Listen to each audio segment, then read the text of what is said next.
Ladies and gentlemen, welcome to show 153 with yours truly, the Hippie Pastor, sent by God here on earth to fulfill a mission of giving you the true interpretation of the words of Jesus.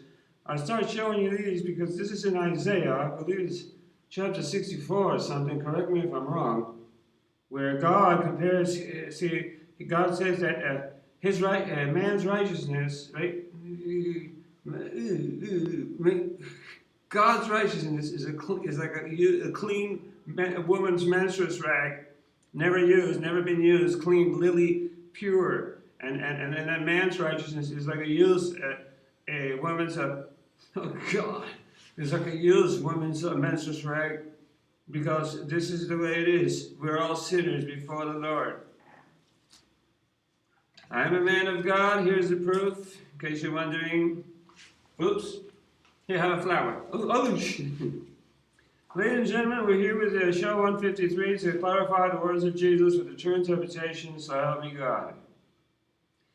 Before we commence with the words of Jesus, let us allow me to read the quote of the day. The quote of the day says the following. Let's see who can guess. It's illustrious author. Heaven is my throne, and the earth is where I put my feet, right? Where my footstool. What house shall ye build me, saith the Lord? Or where is the place of my rest? Hath not my hands made all of these things? Heaven is my throne, and the earth is my footstool. What house shall ye build me, saith the Lord? Or where is the place of my rest? Have not my hands made all these things? So God does not require a house. This is a man-made invention of religion to separate and divide the planet. And even for making war, and they fight each other, and then they tell you, give me your tithe, give me your 10%, so I can build a new brick temple, a new cement temple that even a tornado can send flying into the air. So, the best temple is you. We are the temple of God. Indestructible and eternal. Ladies and gentlemen, as you might have read in the title of this show, it is true. I find myself trapped in some sort of hell. Oh, wait a minute. You got a problem. It ain't the coronavirus. Don't be afraid. Just a little sniffle. Flag of the Incas. Don't think anything else. Yes, I find myself trapped in a sort of hell, and I've been knocked out, man. It was a knockout by my opponent, Lucifer. Do you think Lucifer, the king of hell, would send one of his minions, a little demon or some devil, to fight me? No, he came himself and caught me. He by total surprise, okay? He bitch slapped me around like a rag doll, okay? And he sucker punched me and knocked me on my butt. And my mistake was staying knocked out. See, I better not get back up. It feels nice down here.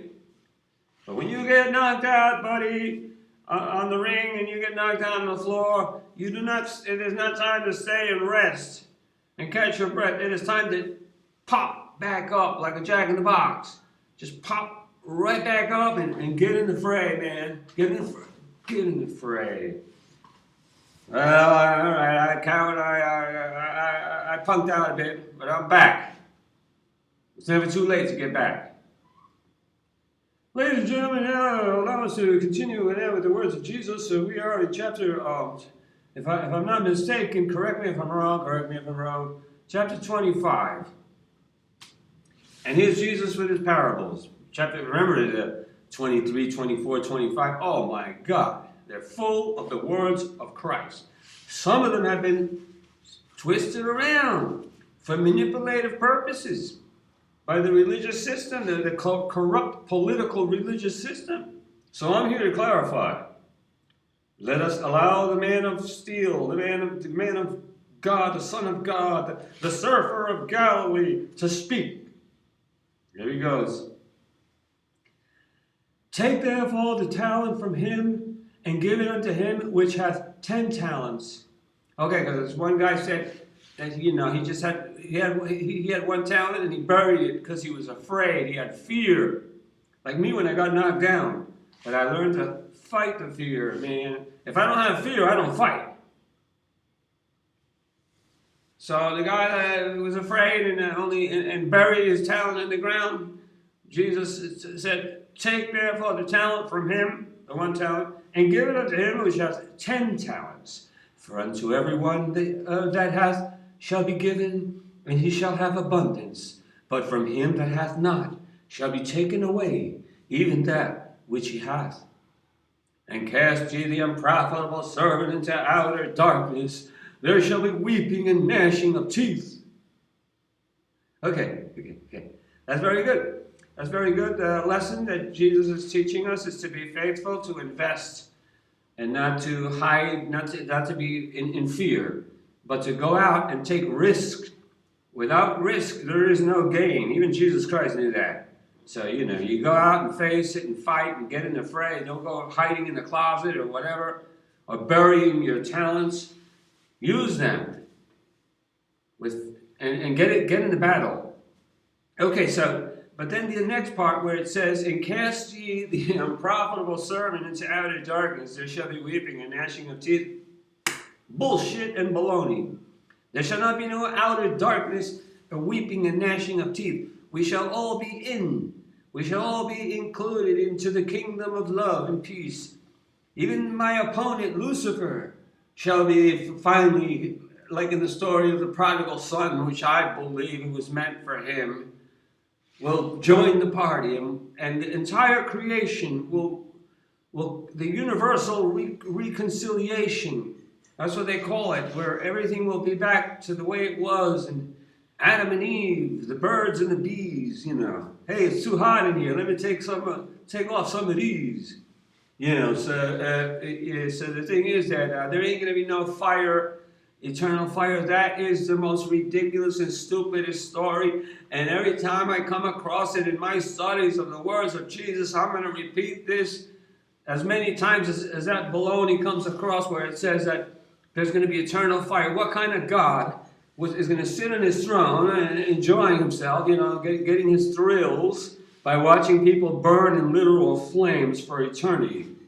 That would be some evil, cruel monster. It wouldn't be the God of love that we worship here. And the only religion of God is love. I'm here to correct. Allow Jesus to continue with his declaration.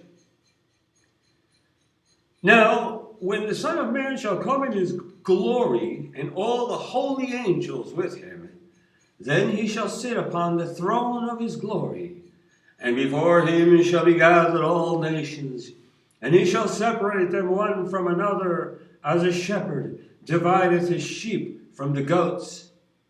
And he shall set the sheep on his right hand, but the goats on the left. Then shall the king say unto them on his right hand, Come, ye blessed of my Father, inherit the kingdom prepared for you from the foundation of the world. Okay? For I was an hungered, and ye gave me meat. I was thirsty, and ye gave me drink. I was a stranger, and ye took me in. Naked, and ye clothed me. I was sick, and ye visited me. I was in prison, and ye came unto me. Have any of you all done that? Like, gone to a prison to visit people, to encourage people, hospital, prison, hospital. Everybody goes to the hospital. Nobody wants to go to the prison because they don't want to see the reality of life. But that's where you should go, because you can end up there yourself. Ladies and gentlemen, that's all for right now. We shall continue on the next show. Sorry for the delays in the shows. I'm sure you're probably watching all the old goldies while I was gone, laying on the floor, knocked out by Lucifer himself. But I'm back up. And, there's none of this. The sheep on the right hand, they're going to heaven, and the goats on the left, they're going to hell. Yeah. There ain't going to be no hell. There's enough hell what I'm going through right now. I'm in a little hell here, and I'm still fighting. I'm in some sort of hell here. I can't get out, but I'm back up. Okay. So there ain't gonna be no eternal damnation, no eternal hell for nobody. Okay. Maybe it'll be a purgatory, more of like a purgatory situation. Like if you die in hate, with your heart full of hate and unforgiveness, yeah, you might have to go through a transitional period before you're allowed in the paradise of love, because hate cannot inherit the kingdom of love. So let go of your hate and make love and not war.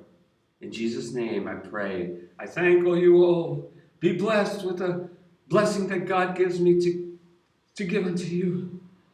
My brother and my sister, thank you.